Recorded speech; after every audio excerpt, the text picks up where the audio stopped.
Beaucoup battu parce que ce n'était pas évident. Il y avait un aspect qu'il fallait gérer, c'est la fraîcheur physique. Depuis mardi, nous on est en périple, on a quitté Dakar depuis mardi. Escale à Kaolack pour faire match contre Sonacos en Coupe de la Ligue. Ensuite rallier la Gambie pour faire un camp d'entraînement de 3 jours. C'est hier seulement qu'on est arrivé à Ziguinchor. Donc il y avait l'aspect entraînement, récupération, le transport, le voyage. Donc on avait peur pour la fraîcheur. Donc on a bien géré cette situation, cet aspect.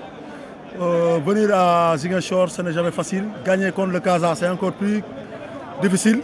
Donc aujourd'hui, il fallait contenir, aspirer le Casa Sport parce qu'on savait que cette équipe va nous attaquer parce qu'ils ont fait 2 défaites à l'extérieur, à domicile. Beaucoup de nuls à domicile, donc ils voulaient avoir le déclic contre nous. Mais on s'est préparé en conséquence. Mentalement, il fallait être costaud, contenir le Casa Sport dans notre deuxième moitié de terrain. Les aspirer, récupérer le ballon, aller devant, faire un hold-up. En premier mi-temps, on a eu l'opportunité, on ne l'a pas mis. En deuxième mi-temps, on a réajusté. On savait qu'on aurait encore cette opportunité. Donc quand ça s'est présenté, on a mis le ballon au fond. Ensuite, il fallait gérer ce résultat. Il ne fallait pas se compliquer la vie pour mettre deuxième but, troisième but. Il fallait vraiment plier, mais ne pas rompre. C'est ce qu'on a fait. On a contenu le Casa Sport. Ils ont eu des opportunités. Et aujourd'hui, la chance est avec nous. Parce qu'il y a 2 ans, on est venu ici. On a fait un très bon match. Le Casa nous a fait hold-up 2-0. L'année dernière, on a assiégé ici à une Diatta. On a fait du jeu, on a déroulé, on a bousculé le Casa. Ils nous ont contré pour nous gagner. Cette fois-ci, il fallait qu'on tire les enseignements et compter le Casa et gagner Casa. Donc voilà comment je lis ce match. Encourager les jeunes, féliciter les encadreurs, les dirigeants de douane qui ont mis toute cette logistique pour le transport, pour l'hébergement en Gambie, en Kaolack, ici à Ziguinchor. Vraiment, ils ont mis les moyens et je crois qu'on a répondu aujourd'hui sur le terrain. Bon, il y a 2 ans, on a fini contre Casa, de un bloc d'équipe Casa, les 5 premières minutes, nous donc son plan de jeu est tombé à l'eau. Donc, moi, joué à fin du match, je suis 2-0. Daaw j'étais bien, j'avais beaucoup de certitude dans le jeu. Nous football Casa bousculé ko fi ngeen newoon football dawal bal bi mais Casa continue de sarsagna bi fool tey ci ñun moo dugaloon. Donc tey il fallait que ñu xoolaat la stratégie, plan de jeu bi. Tey vu suñu périple bu ñu def semaine bi, suñu match Kaolack bi, suñu escale bu ñu def Gambie, il fallait que tey ñu jouer avec une bonne stratégie. Ne pas trop nous livrer, ne pas dépenser trop d'énergie. Donc tey moo taxoon tey ñu contenir Casa Sport bàyyi ko ballon bi. Parce que nous, c'est une force moi daw. Quand ils sont lancés, ils sont bien. Quand ils ont leurs excentrés, ils sont bien. Donc, nous avons un talent. Nous avons créé des décalages avec Kadim Sanek, avec Richard Sagna. Donc, c'était des joueurs besogneux. Donc, il fallait que nous têtions le jeu. Le ballon, ils ne sont pas dangereux. Mais tant qu'ils sont lancés, tant qu'ils ont la profondeur, ils sont dangereux. Donc, ils doivent contenir, jouer hold-up à fond, amener que premier mi-temps, deuxième mi-temps, ils marquent le ballon. Donc après, on n'a pas cherché à faire autre chose. Nous gérons ce résultat. Parce que depuis presque 5 ans, 6 ans, nous avons gagné Casamance. Donc son objectif match c'était 1 point. Au meilleur des cas de 3 points. Donc il y a le Japon parce que Casa Sport en fin de match. Mais la chance était avec nous. Donc pliez nous, mais la victoire sur nous quand on l'a choisi. Voilà, nous félicitons aussi, encourager Casa. Parce que vraiment, si nous produisons, nous méritons au Mozugol. Donc nous sommes encouragés. Bon, la première analyse, c'est que nous avons mal joué et que l'adversaire nous a posé un problème tactique que nous n'avons pas réglé depuis la première mi-temps. Donc, nous allons revisionner le match et voir ce qui n'a pas marché pour apporter des correctifs.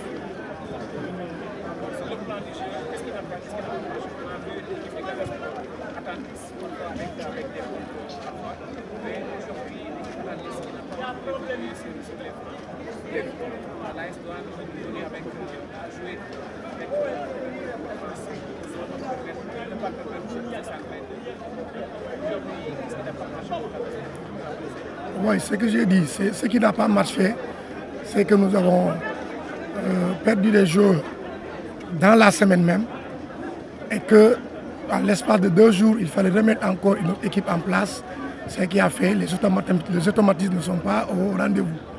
Donc c'est ce qui nous a forcé et nous avons joué avec une équipe qui n'a pas attaqué, toute la défense était en place, donc ce n'était pas possible de faire des comptes, ce n'était pas possible d'accélérer.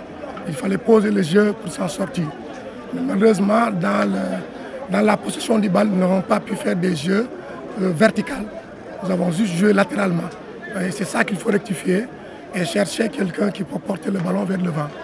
Beaucoup d'occasions ratées à la dernière minute, mais finalement aucune est allée au fond des filets. Oui, les occasions, si on les rate, c'est qu'on ne peut pas gagner. Et si on ne marque pas, on ne peut pas prétendre à une victoire. Et qu'aujourd'hui, ces occasions-là, on ne peut pas les compter parce que ça ne fait pas partie, n'est-ce pas, du décompte. À la fin du match, on ne dira pas que vous avez plus d'occasions pour gagner. Donc ce que nous considérons, c'est que nous avons mal joué et que nous allons chercher à avoir des correctifs.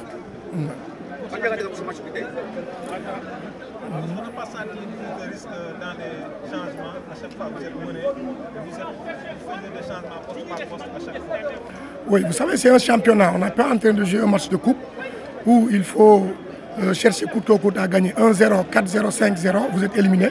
Mais ici, c'est un championnat. Quand vous prenez un but, si vous faites des changements, sortir un défenseur pour amener un attaquant, vous prenez un deuxième ou un troisième, ça devient plus catastrophique. Donc dans un championnat, quand vous jouez un championnat, on ne prend pas trop de risques. Donc les changements se font poste pour poste pour permettre aux jeunes de voir qui peut remplacer tel et qui ne peut pas remplacer tel.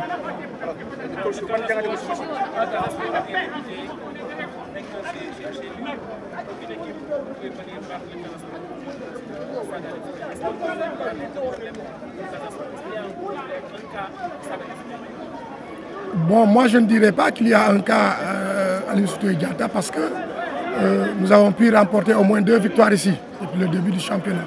Un match de coupe et un championnat. Et ce qu'il faut voir, c'est comment les joueurs perçoivent, n'est-ce pas, les matchs à l'Institut. On est en train de voir avec un psychologue pour essayer d'enlever cette psychose-là pour qu'ils comprennent que chez eux, ils doivent jouer. Le travail là, ça reste encore. Et je pense que si on continue à travailler avec le psychologue, on pourra avoir des résultats par rapport au match qu'on reçoit à domicile. Waaw jàngat bi may def rek mooy tey suñu équipe sentiruñu ko fenn sentiruñu ko parce que nu ñu doon joué gisuñu ñu def ko ci terrain bi et te buñ ko deful tamit c'est parce que ci diggante bi dañu ñàkk ay joueurs le temps ñuy mettre à joueur à place ñu defar équipe ñu amoon beneen match ci diggante bi ñu déplacé wu dem ba foofu joué ñu dellu si waat donc loolu dafa perturbé suñu préparation par rapport ak match bi loolu am na effet par rapport ak équipe bi ñu teg parce que du jour di nga xam ne nekk nañ ensemble ñu joué pendant un moment donc loolu noonu bokk na ci li nga xam ne moo ñu gën a sonal ci match bi tey.